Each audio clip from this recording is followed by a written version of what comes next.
کہ جب بھی ایک انسان پیدا ہوتا ہے تو اس کے گردن کے گول میں اس کے پوری آتما کتھا، اس کا فیوچر، اس کا بھوشیہ لکھ لیتا ہوں میں آپ کو سمجھانے کے لیے ایک مثال پیش کرتا ہوں۔ مثال کے طور پہ اگر ایک کلاس کے اندر ایک ٹیچر کلاس میں پڑھاتا ہے اور ایگزامینیشن کے پہلے کہتا ہے کہ یہ اسٹوڈنٹ پورے کلاس میں نمبر 1 آئیں گا، اول آئیں گا، یہ اسٹوڈنٹ سیکنڈ کلاس سے پاس ہوئیں گا، وہ اسٹوڈنٹ فیل ہو جائے گا، اور ایگزامینیشن ہوتا ہے اور یہ اسٹوڈنٹ فرسٹ آتا ہے، یہ اسٹوڈنٹ سیکنڈ کلاس سے پاس ہوتا ہے اور یہ اسٹوڈنٹ فیل ہو جاتا ہے۔ میں آپ سے یہ سوال پوچھتا ہوں کہ جو طالب فیل ہو گیا، کیا وہ کہہ سکتا ہے کہ کیونکہ ٹیچر نے کہا میں فیل ہوگا اس لیے فیل ہو گیا؟ کہہ سکتا ہے؟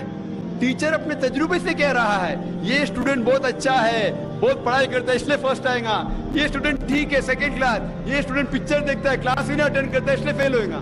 لیکن وہ اسٹوڈنٹ نہیں کہہ سکے گا کیونکہ ٹیچر نے مجھے کہا میں فیل ہوگا اس لیے فیل ہو گیا۔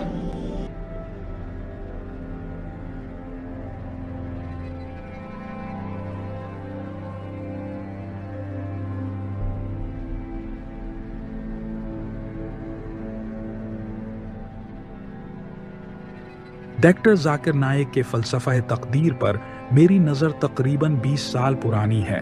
جب میں خود قرآن کو براہ راست پڑھنے اور سمجھنے کی صلاحیت نہیں رکھتا تھا تو میں ان کے نقطہ نظر کی تائید کرتا تھا۔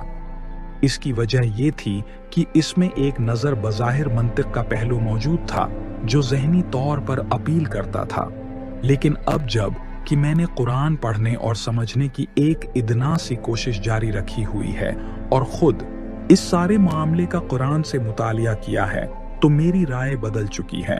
ڈاکٹر صاحب تقدیر کے حوالے سے جو عقیدہ پیش کرتے ہیں اور اسے قرآن سے بھی منسلک کرتے ہیں، اس میں کافی مسائل ہیں۔ ڈاکٹر ذاکر نائک کی ایک مشہور مثال یہ ہے کہ وہ کہتے ہیں جیسے ایک استاد جو سارا سال طلبہ کو پڑھاتا ہے، امتحانات کے قریب پیش گوئی کرتا ہے کہ فلاں طالب علم اول آئے گا، فلاں پاس ہوگا اور فلاں فیل۔ جب امتحانات کے نتائج اس پیش گوئی کے مطابق نکلتے ہیں تو فیل ہونے والا طالب علم استاد کو قصوروار نہیں ٹھہرا سکتا، چونکہ استاد نے پہلے سے کہا تھا اس لیے وہ فیل ہو گیا۔ اس مثال کو اگر سطحی طور پر دیکھا جائے تو منطقی لگتی ہے، لیکن اگر ہم قرآن کی تعلیمات کی روشنی میں اسے دیکھیں تو اس میں متعدد کمزوریاں ہیں۔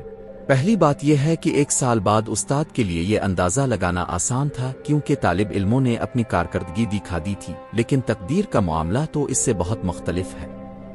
تقدیر کے فلسفے میں تو اللہ تعالیٰ پہلے ہی اور ہر شخص کے پیدا ہونے کے وقت ہی اس کی زندگی کے تمام اہم واقعات لکھ چکا ہوتا ہے۔ اگر اللہ نے پہلے ہی لکھ دیا ہے کہ ایک شخص کو کیا کرنا ہے تو اس کے پاس کوئی انتخاب کیسے رہ جاتا ہے؟ ڈاکٹر صاحب سے یہ سوال کرنا چاہیے کہ جب اللہ نے پہلے ہی کسی شخص کے لیے ایک خاص عمل لکھ دیا ہے اور اس کا علم غیب میں ہے تو اس شخص کے پاس کیا اختیار باقی رہتا ہے؟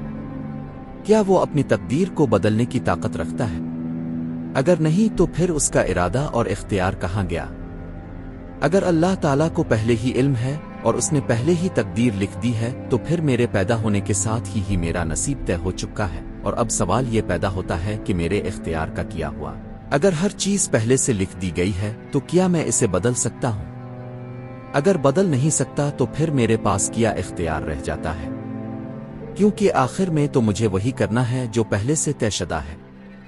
اب زیادہ سے زیادہ یہ کہہ سکتے ہیں کہ میں مختلف سمتوں میں جانے کی کوشش کرنے کا محض ڈرامہ کروں گا، آئیے کہ تقدیر خود میرے اس ڈرامے پر موس کرا رہی ہوگی۔ میں کبھی بائیں جانے کی کوشش کر رہا ہوں، کبھی دائیں جانے کی، کبھی اوپر نیچے کی طرف جانے کی، لیکن آخر میں کروں گا وہی جو پہلے سے مقدر ہے۔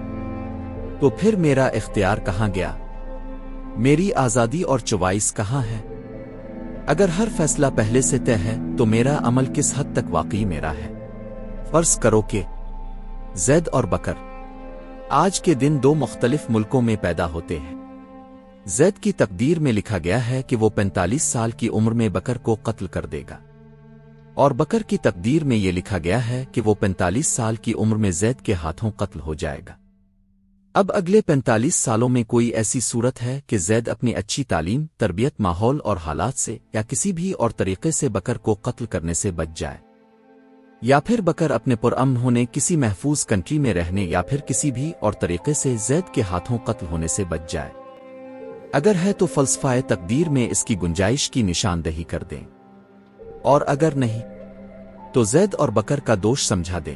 اب غور کریں کہ ایک شخص آج پیدا ہوا ہے اور فرض کریں کہ اس کی تقدیر میں پہلے سے لکھا ہوا ہے کہ آخر کار اسے دوزخ میں جانا ہے۔ مزید یہ بات بھی ذہن میں رکھیں کہ اللہ تعالیٰ نے اپنے علم غیب کی بدولت یہ پہلے سے جان رکھا ہے کہ وہ شخص اپنی زندگی میں کیا کرے اور کس نتیجے پر پہنچے گا، جبکہ وہ شخص ابھی پیدا ہوا ہے اور اس نے ابھی تک کچھ بھی نہیں کیا، نہ اچھا اور نہ برا۔ یہ سوال یہ اٹھتا ہے کہ کیا وہ اپنی تقدیر کو بدل سکتا ہے؟ اگر اس کی تقدیر میں پہلے ہی یہ طے ہو چکا ہے کہ وہ جہنم میں جائے گا، تو کیا وہ اپنی پوری زندگی میں کوئی بھی ایسا عمل کر سکتا ہے جو اسے دوزخ میں جانے سے بچا سکے؟ اگر وہ اپنی تقدیر میں لکھے ہوئے کو نہیں بدل سکتا تو بظاہر یوں لگتا ہے کہ اس کا اختیار محض ایک سراب ہے۔ اگر اس کی تقدیر میں لکھا ہے کہ وہ جہنم میں جائے گا تو پھر اس کے سامنے آنے والے دوسرے تمام آپشنز محض دکھاوے کے لیے ہے، کیونکہ آخر کار وہ وہی کرے گا جس کا انجام پہلے سے طے ہو چکا ہے۔ وہ کسی اور نتیجے پر پہنچ ہی نہیں سکتا۔ اس سے یہ سوال پیدا ہوتا ہے کہ کیا یہ حقیقت میں اس کے اختیار کے خلاف ہے؟ اگر پہلے سے یہ طے شدہ ہے کہ وہ کہاں پہنچے گا تو پھر زندگی کے باقی اعمال اور اختیارات کیا معنی رکھتے ہیں؟ اس کی مثال ایک پروگرام سافٹ ویئر سے دی جا سکتی ہے جس کا کوڈ پہلے سے لکھا جا چکا ہو اور وہ بالآخر ایک خاص نقطے پر پہنچ کر رک جائے گا، چاہے درمیان میں اس کے راستے میں کچھ بھی ہو۔ تو یہ عمل صرف دکھاوے کا ہوتا ہے کہ وہ کبھی دائیں جا رہا ہے، کبھی بائیں جا رہا ہے، لیکن اس کا انجام پہلے سے لکھا ہوا ہے۔ اگر انسان کو اپنی تقدیر میں کچھ بدلنے کا اختیار نہیں دیا گیا تو پھر اس کے ارادے اور اختیار کی کیا اہمیت رہ جاتی ہے؟ کیا یہ محض ایک دکھاوا نہیں کہ وہ آزادانہ طور پر اپنے فیصلے کر رہا ہے، جبکہ آخر کار اسے وہی کرنا ہے جو پہلے سے طے شدہ ہے؟ یہ سوال ہمیں اس نقطہ پر لے آتا ہے کہ تقدیر کو کیسے سمجھا جائے۔ اگر تقدیر پہلے سے لکھی جا چکی ہے تو پھر انسان کی آزادی کہاں ہے؟ اگر انسان اپنے اعمال میں کوئی تبدیلی نہیں لا سکتا تو پھر وہ خود مختار کیسے ہو سکتا ہے؟ قرآن اور عربی لغت کی مدد سے تقدیر کے اس بڑے آسان مسئلے کو اتنی ہی آسانی سے سمجھا جا سکتا ہے۔ ڈاکٹر صاحب کو چاہیے کہ وہ قرآن کی طرف دوبارہ رجوع کریں اور عربی زبان اور لغت کا استعمال کرتے ہوئے اس مسئلے کو گہرائی سے سمجھنے کی کوشش کریں۔